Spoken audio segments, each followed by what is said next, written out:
Get your neck braces back on, ladies and gentlemen. We're back in Whiplash season as things are going left, right and centre at this current time with regards to the Conjuring house sale. As we all know, I'll give you a quick rundown. October 31st, no longer going to be a auction for the Conjuring house. There is, in fact, well, someone basically has come along and bought the banknote for the debt. So basically, a new debt collector has bought the debt for the bank, so the bank no longer needs to do an auction to sell the house off quickly.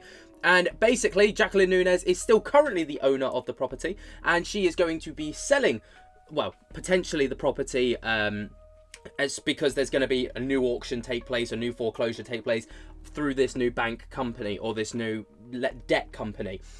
So for right now, Jacqueline Nunes is still the proprietor and owner of the property. She could pick up the debts once again and continue flushing through and then maintain the property, but the way that things are going right now, it looks like there is going to be a sale take place. Jason Hawes, of course, picked up this call from Andrea Perrin, started up a GoFundMe. Other parties are involved and are interested, including Elton and Matt Castay, Matt Rife, CJ Fasion's registered interest, I believe. There are other parties who are keen to get this property. But Jason Hawes seems to be leading the pack at this current time, as he has got the community involved after Andrea Perrin, the eldest daughter of the Perrin family from the Conjuring movies, has put out a plea asking for Jason's support. That's basically a bit of a rundown. So, long story short, at this current time, we are sat at $132,285 raised from 3,500 donations of the $1.5 million target. Of course, Mr. Hawes himself has stated that he will be matching donation dollar for dollar. So that means that this is currently sat at, let me get my maths here, $264,350? $70.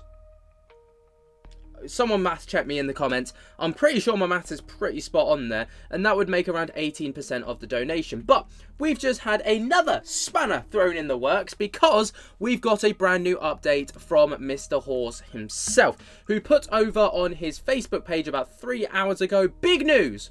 This changes everything. A well-known individual who wishes to stay anonymous has stepped up with an incredible offer. Now, obviously, right here, it is stated that they want to remain anonymous. As far as I am aware, I do not know exactly who it is, but I don't think they're in the paranormal, from what I gather. If we can get the GoFundMe to $600,000, then that means that they will personally contribute 400 grand to help save the Conjuring house. Now, of course, $600,000 is a wallop of cash. That is not a small amount of loose change. That is a fat stack. But when you break this down, it's actually not completely out of the realms of possibility, considering we're technically just under halfway there. Technically. Because you're probably wondering, well, that math ain't mathin'. Well, yes, it does, because if you remember, Jason is matching dollar for dollar as we currently speak. So, if this reaches $150,000, let's just do that for quick maths. That's halfway to $300,000. With Jason matching that, right, that would make it the $600,000. With the extra $400,000 on top, that would make it $1 million. And then with Jason matching that as well, that would take it up to $1.4 million, I believe. It depends, of course, whether this 600 grand is with regards to the community itself reaching 600 grand or the community plus Jason reaching 600 grand. Of course, that's yet to be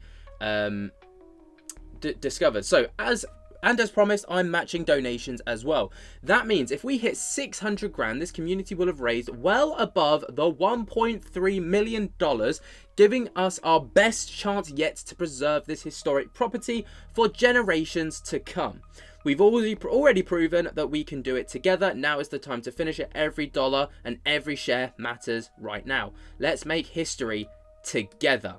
Obviously, that theme of togetherness coming in clutch here. Transparency note, the additional $400,000 contribution is a private pledge, not affiliated with the GoFundMe, and will be made directly if the campaign reaches $600,000. If the house isn't saved, all donations will be refunded. Of course, that little T and C. So, Basically, that 400 grand will not be popped into the GoFundMe. That will just be transferred directly to Jason privately. And then, you know, basically they're rallying up that $600,000, which of course is a mighty ask. But considering how quick this is moved in, what, 7 days? I know that this says that it got posted. When did this GoFundMe get organised? Does it say? I can't remember when it was originally posted. Let's have a little flick through here. No, we don't get to see. So, whenever this was originally posted, I think it was 5 to 7 days ago. Obviously, scratch 2 days off of that because the GoFundMe was taken down for around 2 days. And there has been public support once again for Jason from Andrea Perrin, of course, who was the person that spoke out and kind of kick-started this whole thing. She has posted over on Facebook on October 10th. Now that Jason Hawes has taken the lead, I feel free to comment. I am squarely in his corner and I trust his judgment and intentions. He is a man of honor, a true friend, and one I believe to be the most deserving of the farm. My opinion hasn't changed on the IOTA. That said, I haven't got a clue what's going on. Don't ask me. Follow Jason. We're bound to get the most accurate information directly from him. I'm doing interviews on behalf of the cause and trust the universe. Having him assume ownership would bring me pure joy.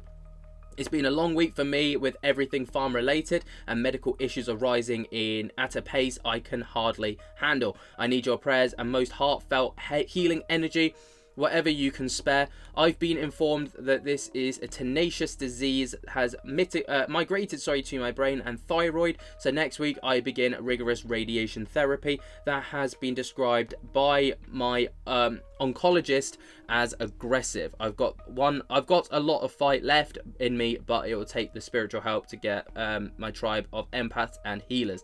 I love you dearly. I will continue to do everything in my power to support this amazing Save the Farm movement in the field and defeat the beast called cancer. I'm pretty good at multitasking. Bless you all. Of course, thoughts and prayers still go out to Andrea at this time.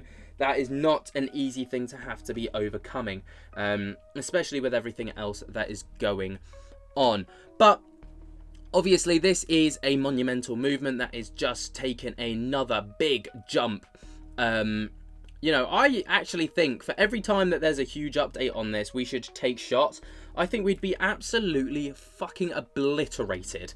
And I'm here for that right now. I am here for that. So, what do you guys make of this huge update? Let me know your thoughts and opinions down in the comments below. If you want to go and, of course, support the cause, go and drop a donation onto the GoFundMe. If you don't, by all means, don't bother. Let me know what you guys think about this down in the comments below, way down there. Jump scare the hell out of that like button and subscribe. And until next time, I will speak to you guys later. Peace.